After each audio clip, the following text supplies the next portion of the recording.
Support WrestleTalk! Hello, here's some news from this week. You might have missed it. Subscribe for more news. I'm Adam.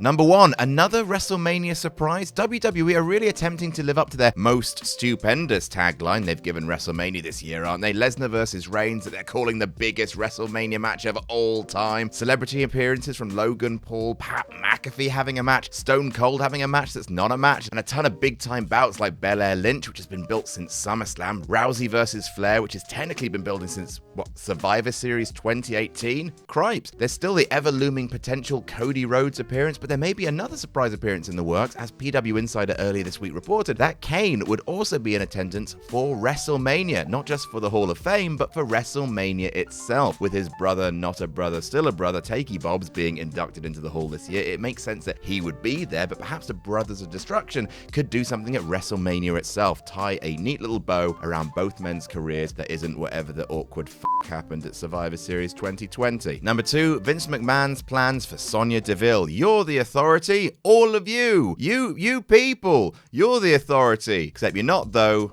Shush. In classic WWE fashion, they removed general managers from our screens in 2018 in response to fans thinking the product was proper rubbish, and then brought them back instead, calling them WWE officials and management. One of these WWE officials is Sonya Deville, who has just started wrestling again recently, which is nice to see, but there are apparently even bigger plans in the works for her. It seems Vince wants to make Sonya Deville another Stephanie McMahon. I don't know what that means. Maybe give her control of ICW? Have her wear a silly hat. Appearing on Ryan Satin's Out of Character podcast, Sonya Deville mentioned, "I've gotten a lot of what I do from Stephanie. Looking back on the old Stephanie stuff, I think that is Vince's kind of vision for me. A Stephanie-esque character." What does that mean? It's f***ing chilling. Number 3, Elias return details. Is Elias still dead in kayfabe? I think he's dead, but he buried himself. There was talk for a while of a new gimmick for the former Drifter. In fact, there were reports and even screenshots showcasing a WWE 2K22 render of Elias in new getup that looked Randy Savage-esque, which was by design, as that was reportedly the character they were going for, but nothing has come out of that character change, so what happened? Well, a new report from Fightful Select, hello Sean, noted that Vince McMahon thought Elias's Randy Savage-like character looked too much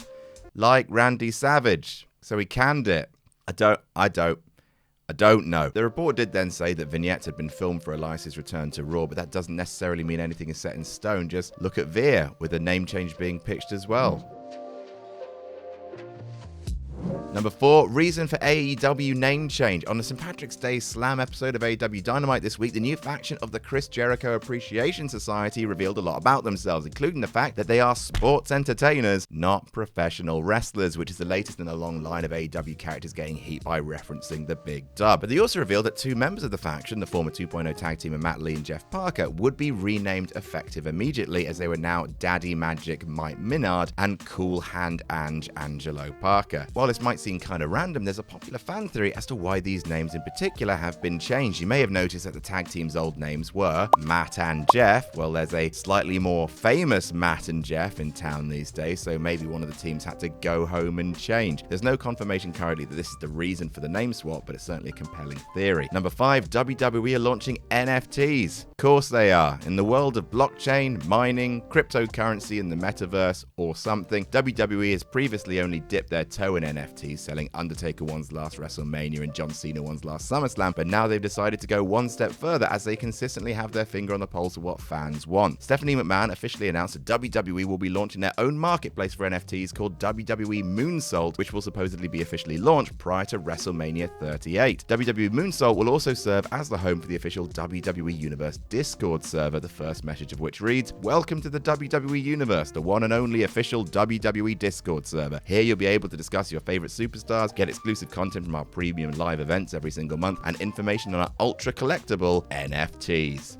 No fucking thank you. Number 6, David Arquette was blocked from AEW. 20 years after infamously winning the WCW World Championship, David Arquette returned to wrestling and also launched a documentary called You Cannot Kill David Arquette, which featured a bunch of wrestlers that went on to sign with AEW, such as Brian Pillman Jr., Colt Cabana, Ethan Page, and Jungle Boy. However, Arquette was recently interviewed by Chris Van Vliet, hello Chris, and he revealed some very interesting details about how it all came together and what it could have been. I was talking to Cody Rhodes about trying to have him in the film, and it was right as all the AEW stuff stuff was coming together. I wanted to have a match with him. I thought it would be funny. Arquette then went on to say that he was supposed to wrestle in AEW, but TNT stopped it from happening. That was the upsetting thing with AEW, because a lot of the guys in AEW were in the movie. I wanted to do a match or something to promote the movie. They were like, no, but I think it was TNT. Number 7, new WWE signing plans. Not too long ago, WWE announced their NIL or NIL program, or Next in Line, where they will be signing a bunch of collegiate athletes in an attempt to find the next generation of WWE superstars, trademark. As part of Stephanie McMahon's announcement that included the whole NFT thing, there was also an announcement of a partnership with INFLCR, which I'm reliably informed is pronounced influencer.